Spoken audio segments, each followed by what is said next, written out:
బైబిల్లో ఒక మాట ఉందంట, ఆయన వాక్యం అంట బహు వేగముగా పరిగెత్తుందంట. ఎలా పరిగెడుతుందంట? బహు వేగముగా. His word runs faster. బహువేగముగా పరిగెత్తదంట. ఒక్కొక్కసారి మీరు అనుకోవచ్చు, స్లోగా ఎందుకు ఆలస్యం జరుగుతుంది నా జీవితంలో? Why delay? మరి ఇంత దేవుని వాక్యము వాడగలగది, శక్తి గలది కదా, ఎందుకు ఆలస్యం జరుగుతుంది? ఎందుకు ఇలా జరుగుతుంది అని గుర్తుపెట్టుకోండి. నీవు ప్రార్థించినప్పుడు దేవుడు వెంటనే నీ ప్రార్థన ఆలకించేశాడు. ఎంతమందికి తెలుసు మీరు ప్రార్థించక మునిపే నీకేం కావాలో ఎంతమందికి దేవుని తెలుసు? ఓకే, దేవుడికి తెలుసు. Yeah, God knows what you need. నీకేం కావాలి? అరే మా అబ్బాయి అయితే నువ్వు ప్రార్థిస్తావు, మరి దేవుడు ఎందుకు ఆలకించట్లేదు అనుకుంటావు. ఒక్కొక్కసారి ఆలస్యం చేస్తున్నాడు. ఒక్కొక్కసారి ఒక కారణం ఏంటంటే ఈ ఆలస్యంలో దేవుడు సిద్ధపరుస్తున్నాడంట. ఏం చేస్తాడంట? A delay is a preparation time. ఎందుకంటే ఎందుకు సిద్ధపాటు వెంటనే ఇచ్చేయచ్చు కదా, గుర్తుపెట్టుకోండి. అయితే మన దేవుడు వెంటనే ఇచ్చేయచ్చు కదా, ఎందుకు టైం తీసుకుంటాడు? Why does he take time? ఎందుకు సమయం తీసుకుంటాడంటే ఆయన అడుగు వాటికంటే, ఊహించు వాటికంటే నువ్వు అడిగింది ఎంత, ఆయన ఇస్తాను అనుకుంది ఎంత. అంటే ఇప్పుడు నువ్వు ఎంత తీసుకోవడానికి రెడీగా ఉన్నావు అది ఇస్తే, కానీ ఆయన అడుగు వాటికంటే, కాబట్టి ఆ స్థాయికి నిన్ను సిద్ధపరుస్తాడు ఈ ఆలస్యంలో. ఆ తర్వాత నీకు అది ఇస్తాడు. ఎంతమందికి అర్థమైంది ఇది? You see that now. That's why God delays. ఆయన అడుగు వాటికంటే, ఊహించు వాటికంటే అత్యధికంగా అంట. మామూలుగా అత్యధికంగా అంటేనే ఎక్కువ. That's why. సరే, ఎందుకు ప్రార్థించాలా? మరి ముందే అడగకుండానే వచ్చు కదా. ప్రార్థన అనేది విశ్వాసానికి సూచన. దేనికి సూచన? విశ్వాసానికి సూచన. విశ్వాసము లేకుండా దేవునికి ఇష్టమైండుట అసాధ్యం. చూడండి, దేవుడు మనలకు కాదు, గాడ్ రెస్పెక్ట్స్ ఎవ్రీ పర్సన్. చిత్తము అంటే ఎంతమందికి తెలుసు? నీ చిత్తం. ప్రతి ఒక్కరికి చిత్తం ఉంటుంది. ఏమంటే మీ చిత్తం అయితే చేయండి, మనం కూడా అలాగే దేవుడిని నీ చిత్తం అయితే అని. దేవుడు కూడా ఏమంటాడో తెలుసా? మన చిత్తాన్ని దేవుడు పట్టుకోడు. పట్టుకుంటాడా? పట్టుకోడు. నీకు ఇష్టమా వద్దా? అందుకే ఆయన ఏమంటాడంటే, నువ్వు విశ్వసించి మనం ప్రార్థించాలి. ప్రభువా, నీ చిత్తం పరలోకమందు నెరవేరినట్లు భూమి యందు. అంటే ఇది నా చిత్తం, అది నీ చిత్తం. ఒకవేళ నీ చిత్తం అయితేనే నా చిత్తాన్ని నీ జీవితంలో నెరవేరుస్తాను. అంటే దేవుడు మన చిత్తాన్ని ఏం చేయవాడు? గౌరవించువాడు. ఆయన మన చిత్తాన్ని ఉల్లంఘించడం. నువ్వు నీకు కావాలా, ఎక్కువ తక్కువ, ఏం కావాలైనా నీ అవసరం, నీకు ఎంత అవసరం ఉన్నా సరే, నీ చూడండి చాలామంది ఎంత అవసరం ఉన్నా అడగరు. అలాగే దేవుడు కూడా నీ చిత్తాన్ని తాకడు. కానీ ఎప్పుడైతే నువ్వు ఆయన గురించి తెలుసుకొని, ప్రభువా నీ చిత్తము ఇది నా జీవితంలో జరిగించు అని అడుగుతావో, ఆయన విశ్వాసాన్ని చూసి వెంటనే చేస్తాడు. అంటే ప్రార్థన దేవుడికి చట్టరీత్యా నీ అవసరాన్ని తీర్చే హక్కు ఇస్తుంది. Prayer gives a legal authority for God to give you. ఎందుకంటే దేవుడు ఎవరి చిత్తాన్ని పట్టుకోడు. ఎవరి చిత్తాన్ని కూడా నువ్వు ఇలా చేయి అలా చేయి అనడు. నువ్వు తెలుసుకొని ఎప్పుడైతే నువ్వు విశ్వాసాన్ని విడుదల చేస్తావో అప్పుడు ఆయన దాన్ని చేస్తాడు. ఎంతమందికి అర్థమైంది ఇప్పుడు? అందుకే అన్నాడు, సర్వసృష్టికి వెళ్ళి స్వార్థను ప్రకటించండి, నా చిత్తాన్ని తెలియజేయండి. ఒకవేళ వాళ్ళకి ఇష్టమైతే నా చిత్తం జరగమంటారో అప్పుడు నేను వాళ్ళు స్వస్థపరుస్తా, రోగాలు తీరుస్తా, అడుక్కునే వాళ్ళని అందరినీ మొత్తం లోకమంతా బాగు చేసి నా పరలోకంలో మారుస్తా. భూమి అంతా ఆయన జ్ఞానముతో సముద్రములో నీళ్లు నిండుకున్నట్లు ఏమవుతుందంట? నిండుకుంటుందంట. అది ఆయన చిత్తము. ఎంతమంది జరగాలనుకుంటున్నారు? కొంతమంది. కాబట్టి మనం ఆయన చిత్తాన్ని నెరవేర్చి ఆయన చిత్తాన్ని వారికి చూపిస్తే, అద్భుతాలు సూచక్రియలు చూపిస్తే వాళ్ళు దాన్ని నమ్మి మాకు కూడా జరగాలి అని చూస్తారు. ఇప్పుడు ఎంతమందికి అర్థమైంది ప్రార్థన ముఖ్యమని? Yes, prayer. ఇంకొకటి ఏంటంటే దేవుడు ఎవరికి జవాబిస్తాడు? కొన్ని విషయాలు చెప్తాను. Why God delays? ఎందుకు దేవుడు ఆలస్యం చేస్తాడు? ఇందాక ఏం చెప్పాను, ఎందుకు చేస్తాడంటే సిద్ధపాటు అనండి. God prepares you while he gives you what you want. ఇంకొకటి ఎందుకు ఆలస్యం చేస్తాడంటే గాడ్ డిలేస్ సమయము అనండి. ఈ టైంలో నువ్వు ఇలాగైతే బాగుంటుంది, ఈ టైంలో నీకు పెళ్ళి అయితే బాగుంటుంది, ఈ టైంలో ఆలస్యం జరిగి నా చేతులు జారిపోతే. అందుకే అంటాడు అబ్రహాం తోటి, నేను అందరిలాంటి దేవుడిని కాదు, సర్వశక్తి గల దేవుడను. అందరూ సర్వశక్తి గల దేవుడనండి. అంటే నువ్వు ముసలోడు అయిపోయినా, నీకు డబ్బులు లేకపోయినా, ఇది లేకపోయినా, ఏం లేకపోయినా సరే నేను అది చేయగలను. అందుకే ఈ దేవుడు గొప్పవాడు, సర్వశక్తి గలవాడని తెలుసుకోవడం కోసం, అద్భుతాలు జరగడం కోసం కూడా ఆలస్యం జరుగుతుంది. అందరూ చెప్పండి, నా ఆలస్యం అద్భుతం కొరకేనండి. Your delay is for a miracle testimony, your delay is for a time. ఇంకొకటి ఆలస్యం ఎందుకో తెలుసా? పరీక్ష అనండి. పక్కన చెప్పండి, నీ ఆలస్యం నీ పరీక్ష కోసం అనండి. God is for the persistent. ఎంతమందికి అర్థమైంది ఇది? అంటే ఏంటి చూడండి, సైతానుడు మనల్ని గర్జించు సింహం వలె మింగుతాడు గనక మీరు విశ్వాసంలో ఎలాగుండాలా? నిలకడక, ఎడతెగక ఏం చేయాలా? ప్రార్థించాలి. So God is for the persistent. అందరూ చెప్పండి, మన దేవుడు విశ్వాసంలో, మళ్ళీ చెప్పండి, మన దేవుడు ఎడతెగక ప్రార్థించే వారి దేవుడు. మీకు ఒకటి తెలుసా? దానియేలుకి బైబిల్లో అంటారు, దానియేలు మోకాళ్ళు నేలకి అంటని ముందే దూత వచ్చేసిందంట జవాబు ఇవ్వడానికి. దానియేలు 10, 11, 12, 11 చూపించండి. దానియేలు, నీవు బహుప్రియుడవు కనుక నేను నీ వద్దకు పంపబడి తిని, నీవు లేచి నిలువబడి నేను నీతో చెప్పు మాటలు తెలుసుకొనుమనెను. అతడి మాటలు చెప్పగా నేను వణుకుచూ నిలువబడి తిని.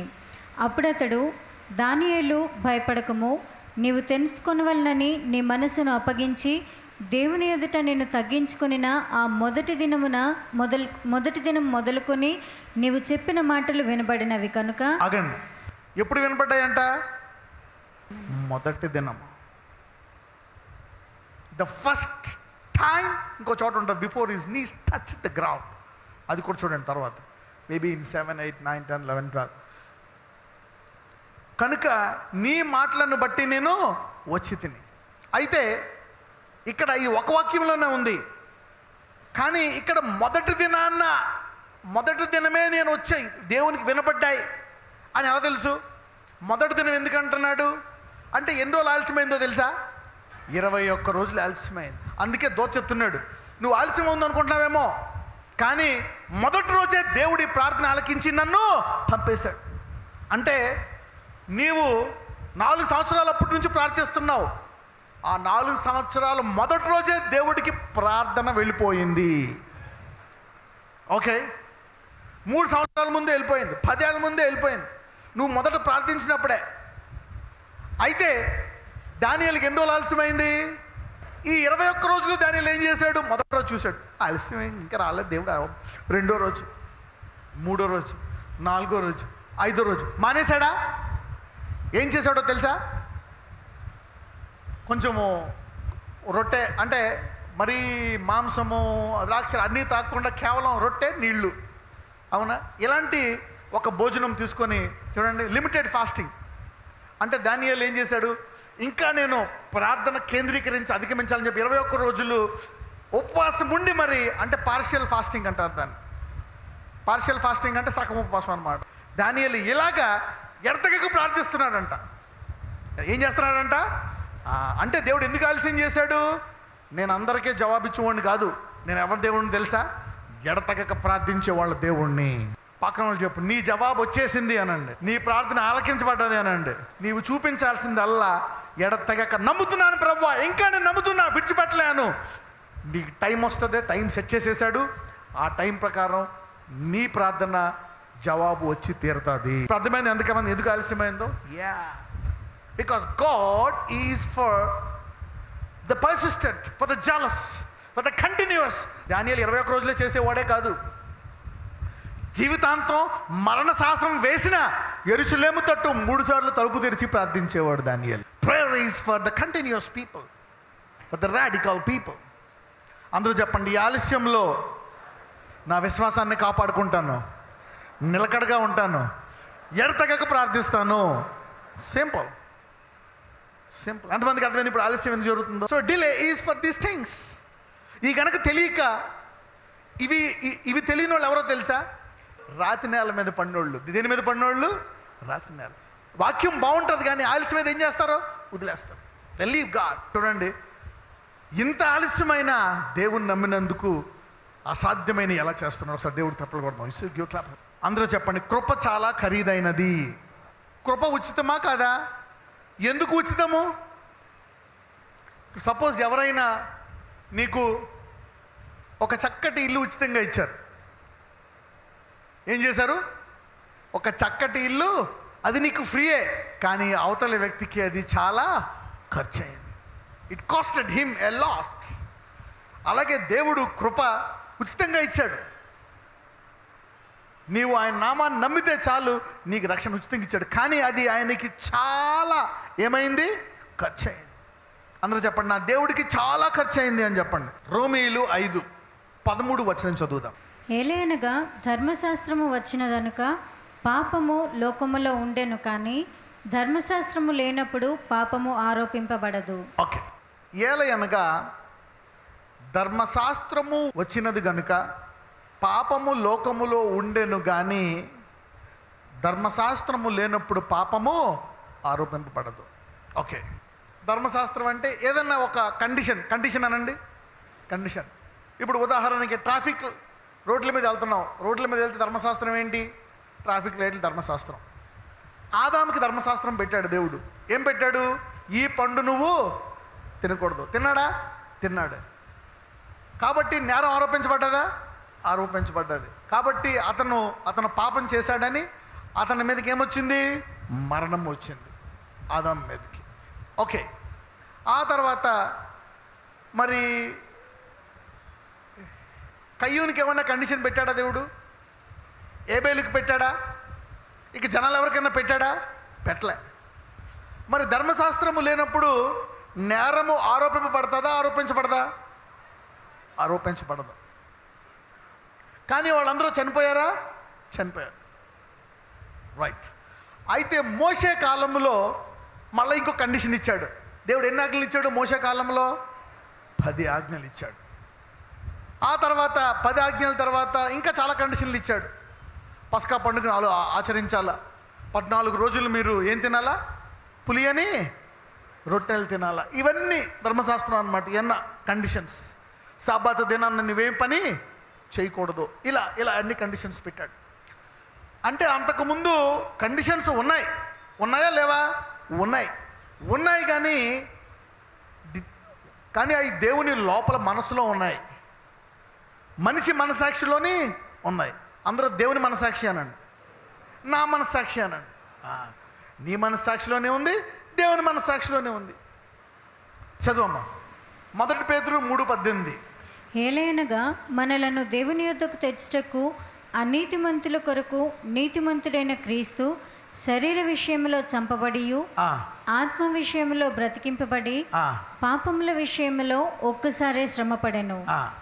దేవుని దీర్ఘశాంతము ఇంకా కనిపెట్టుచుండినప్పుడు పూర్వము నోవహు దినములలో ఓడ సిద్ధపరచబడుచుండగా అవిధేయులైన వారి యొద్దకు, అనగా చెరలో ఉన్న ఆత్మల యొద్దకు ఆయన ఆత్మరూపిగానే వెళ్ళి వారికి ప్రకటించెను.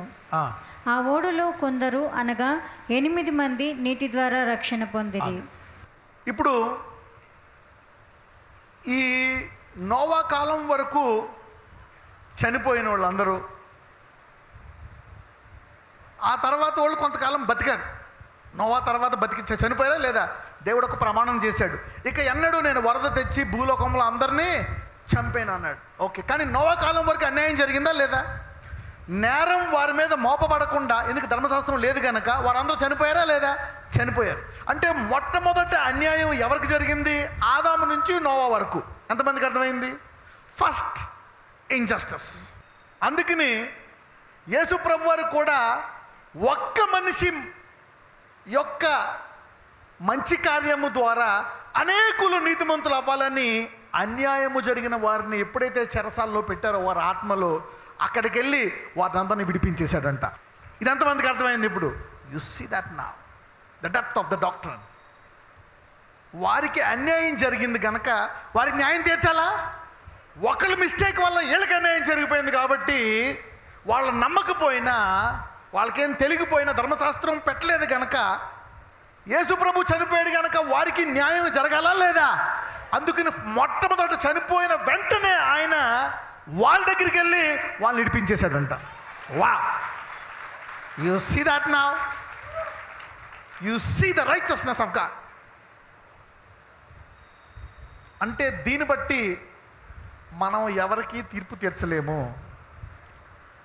ఓకే, పక్కన వాళ్ళు చెప్పండి, నువ్వు ఎలా అంటాడు అయినా నీకు ఏదో ఒక రోజు న్యాయం జరుగుతుంది అన్నాడు. అంటే ఏంటో తెలుసా, దేవుడు కావాలనే ఈ భూలోకాన్ని అంతటినీ కృపలో పెట్టాడు అనమాట. He put people in grace. So ఎంతమందికి అర్థమవుతుంది? అందరూ కృప అనండి. అంటే పాత నిబంధనలో కూడా కృప ఉందా లేదా? వాళ్ళకి ధర్మశాస్త్రం లేకపోయినా వాళ్ళు తప్పులు చేస్తున్న ఆదాం మీద తోసేసి, ఆదాం నుంచి వచ్చింది కనుక నా మూలంగా ఆదాంతో సహా అందరూ కవరు అంటున్నాడు దేవుడు. వాళ్ళకి ఆదాము అన్యాయం మూలంగా ఎంతమందికి అన్యాయం వచ్చింది కాబట్టి, వాళ్ళు చేసిన తప్పు ఎంతమంది అనుభవించారు కాబట్టి నేను చేసిన మంచి ఎంతమంది అనుభవిస్తారు? ఎంతమందికి లోతు అర్థమైంది? How many of you understood the depth of the love of God?